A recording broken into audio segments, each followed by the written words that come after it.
तब बात करबो कांकेर जिला के, जहाँ रोज रेती, लाल ईटा, गिट्टी के अवैध परिवहन होत रही, जिसमें खनिज विभाग को रोक लगाए मन नाकाम साबित होत रही, जेकर ले तंग आके राजस्व विभाग और पुलिस के टीम बड़का कार्रवाई कर 20 गाड़ी ला जब्त करे हैं।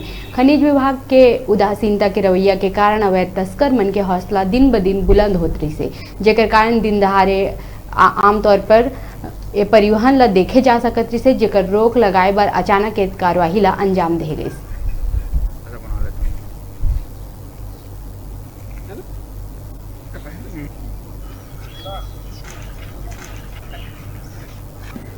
राजस्व और पुलिस विभाग की संयुक्त टीम के द्वारा खनिज के अवैध परिवहन पर कार्रवाई की गई है। इस कार्रवाई में कुल 20 गाड़ियां जब्त की गई हैं। उन 20 गाड़ियों में 16 ट्रैक्टर हैं और 3 हाईवा और 1 मेटाडोर इसकी जब्ती की गई है। सर, इसमें कितने गाड़ी जो रेत से भरी हुई है, कितना ईंट से भरी हुई है, उसके बारे में कुछ जानकारी? 16 ट्रैक्टर में से 6 ट्रैक्टर में रेत का परिवहन किया जा रहा था और बाकी में लाल ईंट था।